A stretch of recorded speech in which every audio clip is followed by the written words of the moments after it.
जय भीम दोस्तों, मैं रजत कुमार आप सभी का स्वागत करता हूं बहुजन साहित्य की इस विशेष सीरीज में, जहां पर हम डॉक्टर अंबेडकर के सभी भाषणों को कवर कर रहे हैं। आज के इस वीडियो में हम लोग बात करेंगे उनके चौथे भाषण के बारे में।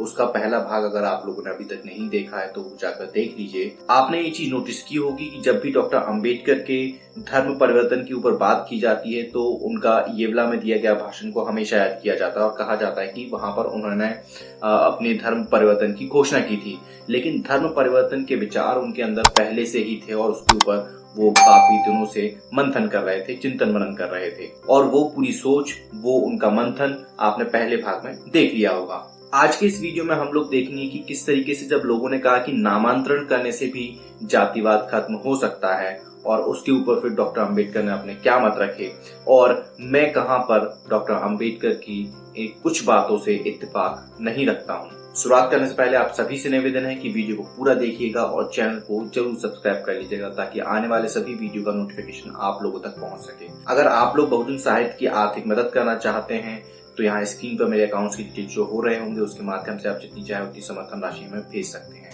देशांतर या धर्मांतरण के बजाय नामांतरण या अछूतपन से निकलने का एक नया मार्ग बताया जा रहा है। अभी कुछ दिन पहले ही अछूतों को आदि हिंदू कहना चाहिए, ऐसा विचार सुझाया गया है। इस बारे में हमारा मतभेद इतना ही है कि हमें कौन सा नाम अधिक अच्छा लगता है यह हमारी पसंद का सवाल है। इसलिए यह सवाल वाद विवाद करके सुलझाया जाएगा, ऐसा कहा नहीं जा सकता।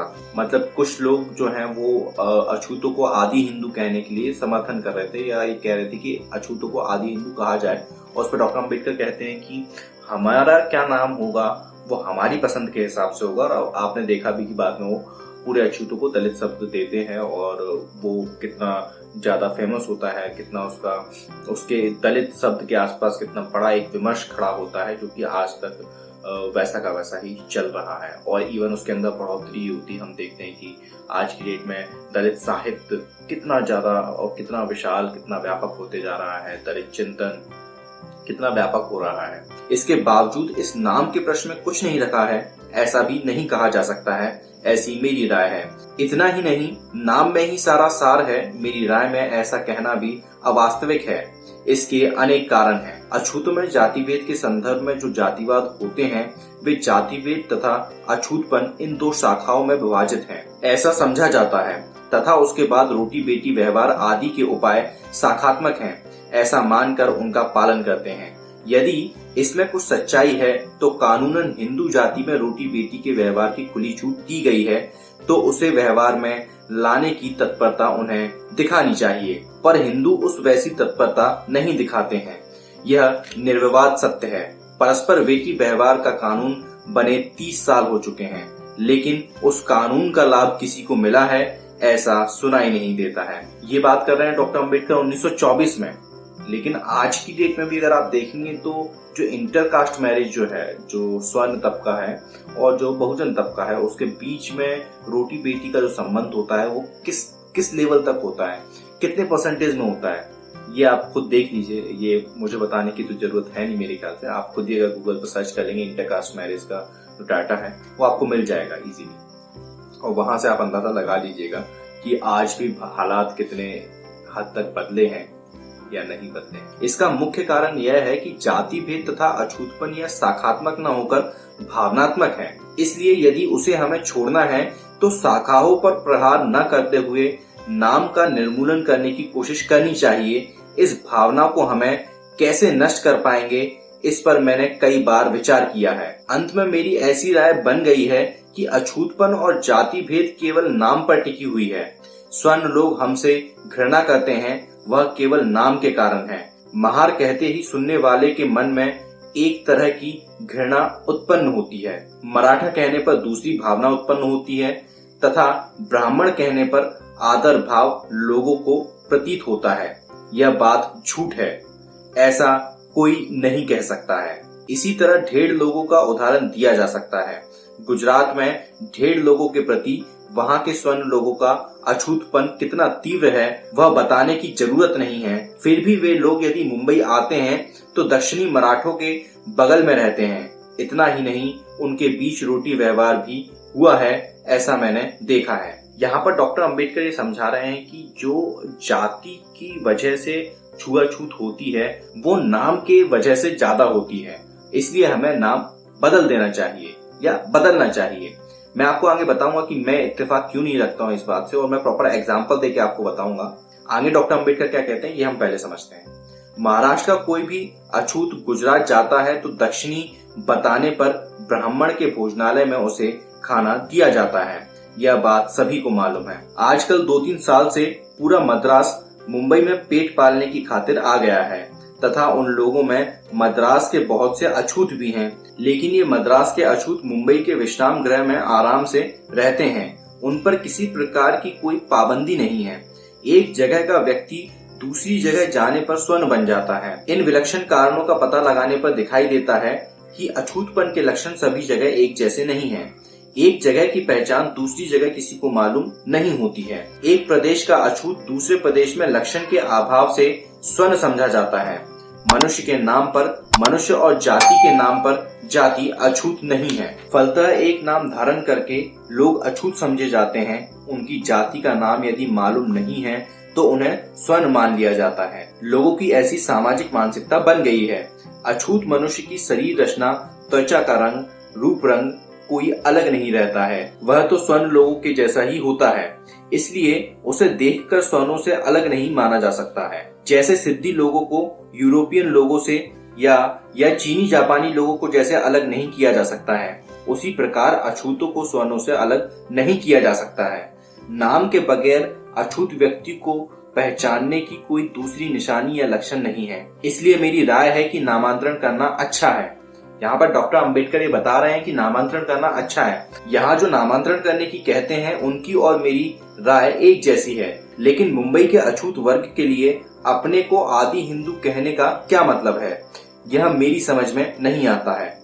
उनका यदि यह उद्देश्य होगा कि सभी अछूत वर्ग का एक संगठन होना चाहिए तो उनके लिए बहिष्कृत नाम क्या गलत है। इस जैसे अर्थपूर्ण और भी उपनाम दे सकते हैं कि नहीं, मुझे शक है।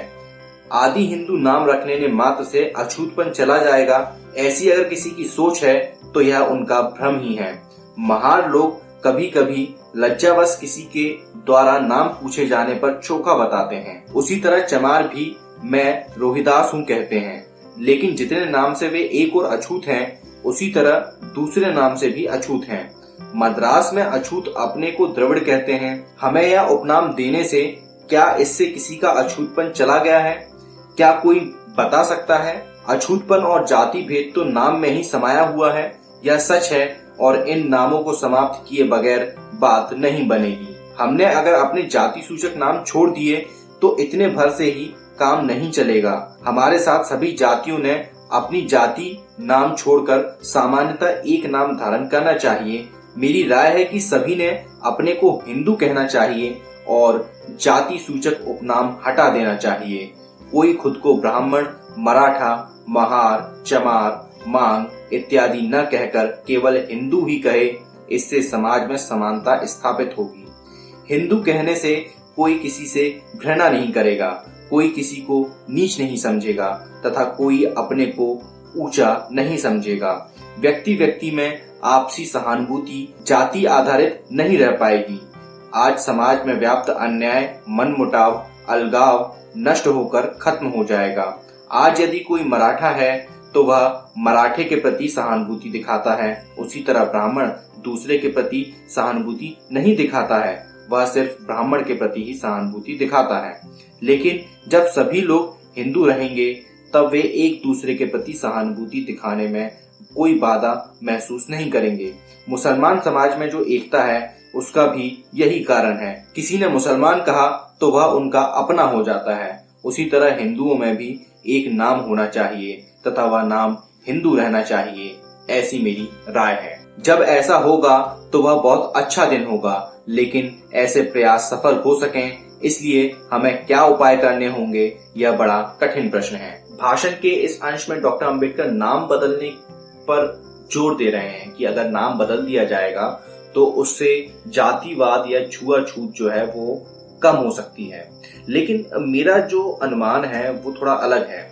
डॉक्टर अंबेडकर ये 1924 में लिख रहे हैं और 1924 में इस तरह का शायद एक्सपेरिमेंट नहीं हुए होंगे, सोशल एक्सपेरिमेंट, मुझे लगता है, इसलिए वो इस चीज का समर्थन कर रहे हैं। क्योंकि अगर एक व्यक्ति विशेष की अगर बात की जाए, जैसे अगर मैं यहाँ से गुजरात जाकर रहूं और मैं अपने नाम के आगे मौर्य हटाकर मैं शर्मा लगा दूं या मिश्रा लगा दूं या द्विवेदी लगा दूं, तो मैं वहां जाकर रह सकता हूं। आज की डेट में वो थोड़ा सा कठिन है, लेकिन पहले उस समय किया जा सकता था। लेकिन पूरे एक जब समुदाय जाता है तो पूरा एक समुदाय अपना पहचान नहीं बदल पाता, ये व्यवहारिक नहीं लगता। दूसरी चीज हमने देखा है कि डॉक्टर अंबेडकर ने जब धर्मांतरण किया और उसके बाद उनके साथ बहुत सारे अछूतों ने भी धर्मांतरण किया, उन्होंने बौद्ध धर्म की दीक्षा ली, लेकिन बाद में क्या हुआ? क्या उनके ऊपर से वो अछूतपन का तगमा हट गया? ऐसा तो नहीं हुआ ना, क्योंकि ये छुआछूत के जो सर्टिफिकेट बांटने वाले जो लोग हैं वो लोग तो दूसरे हैं, वो अपना काम करते रहेंगे। आप चाहे नाम बदलें या पहचान बदलें, उससे बहुत ज्यादा रिजल्ट नहीं निकल के आने वाले। क्या हुआ? जो बौद्ध जो बने, जो नवबौद्ध बने, उनको भी आज अछूतों की तरह ही ट्रीट किया जाता है ना। उनके जीवन में कई सारे बदलाव आए हैं, लेकिन जो सामाजिक बदलाव आना चाहिए था, क्या वो बदलाव आया है? क्योंकि उनके साथ जो लोग भेदभाव कर रहे हैं उनके अंदर बदलाव नहीं आया है। उन्होंने धर्मांतरण किया, उन्होंने अपनी व्यक्तिगत या अपने समाज की आजादी तो प्राप्त कर ली, लेकिन उस तगमे से वो बच नहीं पाए। अब वो जो छुआछूत का तगमा था, एक स्टिग्मा था, वो नवबौद्ध नाम के साथ जुड़ गया है। अब अगर कोई ब्राह्मण भी अगर बौद्ध धर्म अपनाता है तो उसको भी अछूत की तरह ही ट्रीट किया जाएगा, क्योंकि ये समाज की संरचना ही ऐसी है। इसलिए मैं यहाँ पर डॉक्टर अंबेडकर की बात से इत्तेफाक नहीं रखता हूँ। व्यक्तिगत तौर पे नाम बदला जा सकता है, लेकिन पूरे समुदाय को लेकर नाम बदलना या पहचान बदलना संभव नहीं है, ये प्रैक्टिकल नहीं है। और ये हमारे सामने एग्जाम्पल है, मैंने आपको एग्जाम्पल दिया धर्मांतरण के बाद किस तरह के सिनेरियो हुए, वो सारे सिनेरियो हम सभी के सामने है। डॉक्टर अंबेडकर यहाँ पे एक और इम्पोर्टेंट बात कहते हैं, वो कहते हैं कि जो हिंदू जो पूरा वर्ग है उसके अंदर से ये जो सारे उपनाम हैं, राजपूत, ब्राह्मण, बनिया, ठाकुर, जो उसके अंदर फिर शर्मा, द्विवेदी, मौर्य, कुशवाहा, जाटव, अहीर, गुप्ता, अग्रवाल, ये सब हट जाने चाहिए और सिर्फ एक ही उपनाम होना चाहिए, हिंदू। यहाँ मैं इस बात से इत्तेफाक रखता हूँ कि हाँ, अगर ऐसा होगा तो फिर वो जो भेद है वो थोड़ा सा कम हो जाएगा, लेकिन वो सभी को करना पड़ेगा, क्योंकि सिर्फ अगर बहुजन तबके के लोग कर देंगे तब भी उनके साथ वो स्टिग्मा चिपका ही रहेगा। वो जो तगमा उनको दिया गया है इतने हजारों सालों से, वो नहीं निकलेगा जब तक कि पूरी कम्युनिटी यानी पूरा हिंदू समुदाय ही इस तरह की प्रोसेस से नहीं गुजरता है तब तक। उम्मीद करता हूं कि इस वीडियो से आप लोगों को सीखने को मिला होगा, कुछ समझने को मिला होगा। वीडियो कैसा लगा आपको नीचे कमेंट बॉक्स में कमेंट करके जरूर बताइएगा। इस किताब को खरीदने के लिए आप समय प्रकाशन की वेबसाइट पर जा सकते हैं, वहां से जाकर आप इस किताब को खरीद सकते हैं। बहुत ही बेहतरीन किताब है। इस तरह की टोटल 4 किताबें हैं जिसमें 345 भाषणों के बारे में बताया हुआ है। उम्मीद करूंगा कि आप लोग वहां जाकर उस किताब को खरीदेंगे और पढ़ेंगे, खुद भी पढ़ेंगे। मैं तो अपना काम करूंगा ही, मैं आप लोग के बीच में सारे डिटेल्स लेकर आऊंगा, लेकिन आप खुद भी पढ़ेंगे तो ज्यादा अच्छा रहेगा। मैं रजत मौर्य मिलता हूं आपसे अगले वीडियो में फिर किसी किताब के साथ। तब तक अपना और अपनों का ध्यान रखें, पढ़ने की आदत को विकसित करें, क्योंकि पढ़ेगा इंडिया तभी तो बढ़ेगा इंडिया। जय भीम, जय भारत, जय संविधान, जय जोहार।